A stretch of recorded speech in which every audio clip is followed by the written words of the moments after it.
ነገር ስነግራችሁ ጀማልም ሆነ ነጃት መቼም አታወራም ብሎ የሚያስቡትን ነገር ነው የምነግራችሁ። ምክንያቱም ካልደፈረሰ አይጠራም። በጣም በሚያሳዝን ሁኔታ የጀማል አይን ታክሞ መዳን የሚችል ነገር አይደለም። ይሄንን የአይኑን እንከን ለቢዝነስ ነው የተጠቀሙበት።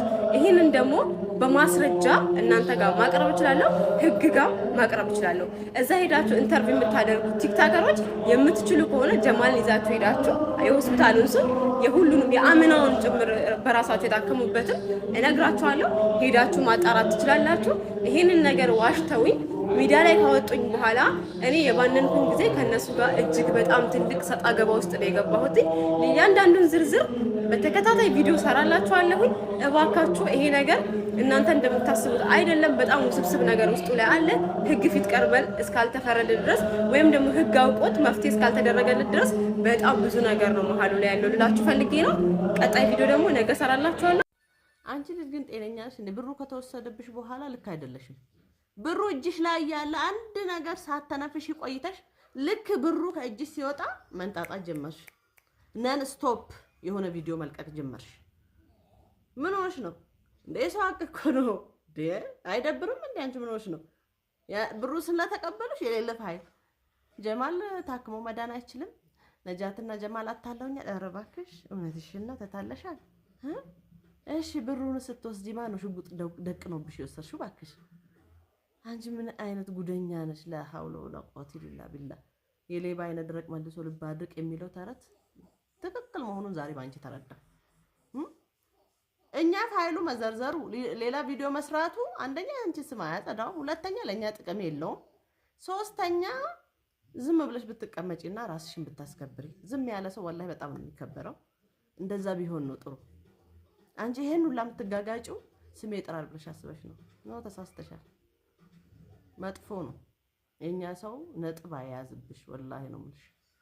ለዛው እንደዚህ ሶሻል ሚዲያ ላይ መነጋገሪያ የሆነ ከባድ ሌብነት የሆነ ነጥብ ተይዞብሻል።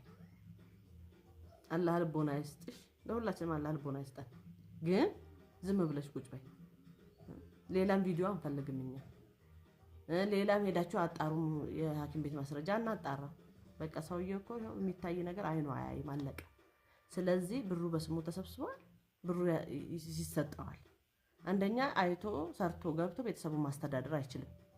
አንቺ ምን ነው በዚህ አንቺ እንኳን ምንም ባለፋሽበት የሰረቅሽው ህዝቡ እኮ እንደዚህ አልሆነም። አንቺ ተንገበገብሽ እኮ ተንተከተክሽ። ሰውዬው እኮ ዞሮ ዞሮ በሱ ስም የተሰበሰበ ብር እኮ ነው የሰርሽው። ይቅር ሌላ ታዩ ለሱ እንዳይሰጠው የምታደርጊው ነገርና የምትሄጂበት ርቀት በጣም ነው የሚያስጠላው። ደሞ ነጃት ያለሽ 1.7 የወሰደና 400,000 ብር የወሰደ በህግ ይታይልን ምናምን መጥተው ማለት ነው። የህጉ ነገር አልገባሽም እንዴ? የለሽም እንዴ አንቺ? በቃ እንትኑ ላይ ከተማ ላይ የለሽም እንዴ? ህጉ የሚለው እንኳን ቢያንስ በሶሻል ሚዲያ አታቂም እንዴ? እኩል ነው እንዴ የሚቀጣው? ምን ነው ተንጣጣሽ? ካልታሰርኩ ካልተጠየቅኩ አልሽኮ የተከበረ ቤተሰብ ምትዩ ማለት ነው። የተከበረ ቤተሰብ ስሙስ እንዲነሳ አይፈልግም። ለክብሩ ሟች ነው። አንቺ እንደምትዩ ግን አይደለም ቤተሰብ ያልሽው ነገር። ምክንያቱም ቤተሰብሽ አንቺ እንደምትዩ ቢሆን ነው አርፈሽ ተቀመጪ። በማይሆን ነገር ስማችን ተነስቷል። አደብ ግዢ። ከዚህ በኋላ እንደው ጨራሽ ሶሻል ሚዲያ ላይ ወጣሽ እንዳትናገሩ ነበር የሚያደርገው። የተከበረ ቤተሰብ እንደምትዩ ቢሆን ኖሮ ማለት ነው። ያው እንግዲህ አንዳንድ ጊዜ እንደ ሙዚቃ አይደል ተቆንጥጬ እንዲህ ብዬ ከእንዲህ አይነት ቤተሰብ ወጥቼ ምናምን የሌላ ነገር ነው። ብዙ ጊዜ እንደዚህ የሚሉ ሰዎች ያልሆኑትን ያልተቆነጠጡትን ያልተከበረውን ተከበረ ምናምን አቀሳስረው የሚያወሩት ማለት ነው። የሌለ ነገር ነው። ያ እንደዚህ ተቀጥቶም ያደገ እንደዚህ አይነት ቤተሰብም ጥሩ ቤተሰብ ያለው ሰው እንደዚህ ወጥቶ አያወራም።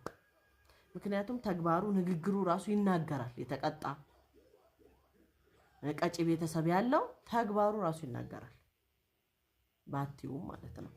ስለዚህ በቃ 4 ነጥብ ሌባነሽ ሰርቀሻል።